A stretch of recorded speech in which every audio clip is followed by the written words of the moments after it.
Well, this is the newest edition. It's a 2005 Freightliner business class M2. It's got the 7.2 liter Caterpillar C7. It's got 224,000 miles, which, my personal opinion, for a medium duty truck, that's not bad.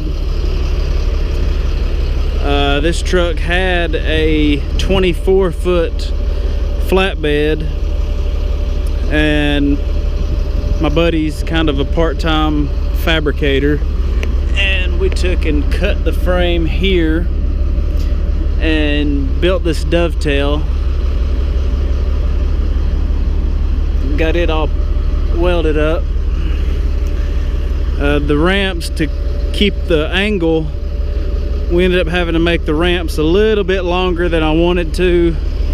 They come on up, you know, past the dovetail part, but it's all right. It's a little bit steep loading on the actual dovetail part, but the ramps are not bad. They're not any different than my gooseneck trailer was. But the reason for this purchase, weight wise, I was pulling a lot of weight with my 2500, and it was just a lot of wear and tear on my personal truck. I want to keep the 2500 a nice truck and keep it my personal truck, and not be filthy jumping in and out of it, you know, all week and getting it filthy. So I wanted this truck to be able to haul the equipment on and not worry about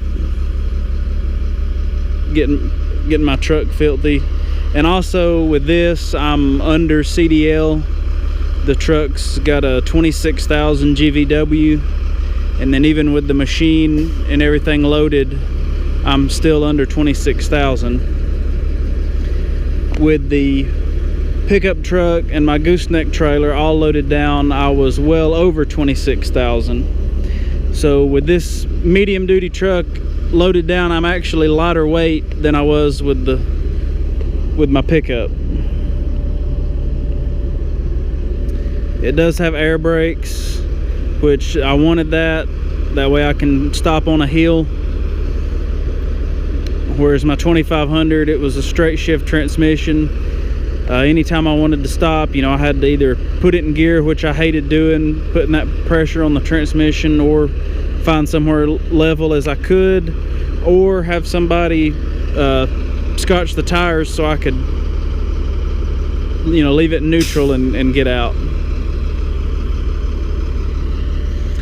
One other thing, I do want to put a hitch on the back of this truck, maybe under here, or have it you know, welded into this back of this frame rail. You can see that is the bottom of the frame.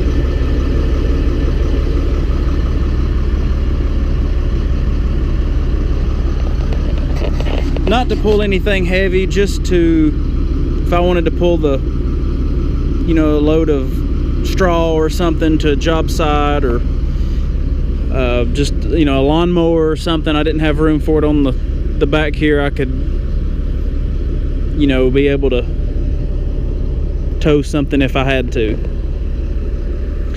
I really like it so far. This is, I loaded up. This is the first time I've actually driven it. Just loaded it up, and I drove it probably 30 minutes to an hour just around in the back country roads, just to get the feel for it with a load on it. The only issue I have is this transition here is such an angle. I'm afraid when I just have the bucket on the front of the machine and I back up and it rocks back, I'm afraid it's gonna not be enough weight to hold the front down. So with the bucket, I've been just backing up on it. The bush hog's enough to keep the front end down, so that's why I loaded it forward this time. But I like it. Also, I forgot to mention the truck's a 6-speed manual. I mentioned it had air brakes, air conditioner works. It's a pretty straight little truck. We had a charging issue. It was draining the batteries and ended up tracing it back just straight over to the alternator. Alternator was $250 for this thing, for a brand new one. So I bought a brand new one and put on it, and it seems to be doing okay. I think it may have drained the battery too much, the batteries too much, and they're just about shot. So maybe before the winter gets here, I may go ahead and buy 3 new batteries for it. I just wanted to make sure that was the issue before I went and bought 3 new batteries, and they get drained as well.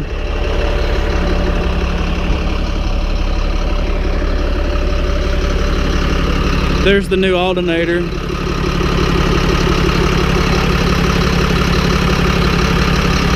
Really clean truck. Everything's painted. Zero rust. You can see all on the frame. There's no rust. All back here, there's no rust on the frame whatsoever. And this bed was different. You can see it has rust up in here, but the truck actually originally came with a box van, and at some point it got taken off and this flatbed put on, and the flatbed's kind of in rough shape. I mean, you can see they've added this rail, and you know it's kind of in rough shape, but you know, for what I'm doing, I was more concerned with the truck itself than the bed.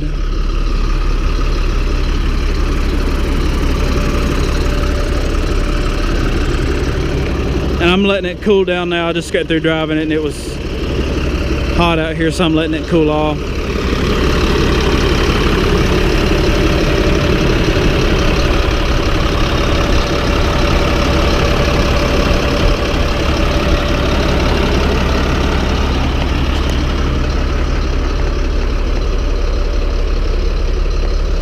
I think this Cat engine, they went all the way from like 225 horsepower all the way up to 350, and the visor in this one says it's 250 horsepower, and if I'm not mistaken, I think those are around 550 foot-pounds of torque, or 500 and something foot-pounds of torque, which is a little lower than I would like, but heck, it pulls good. Being that this is lighter weight than the Dodge and the gooseneck, you know, it's about equal as far as takeoff speed.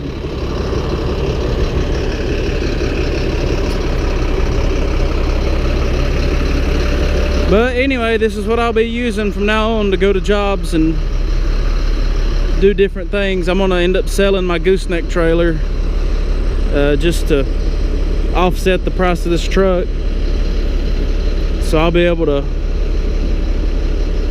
haul cars or hay, whatever I'd like to haul on this truck. Thanks for watching.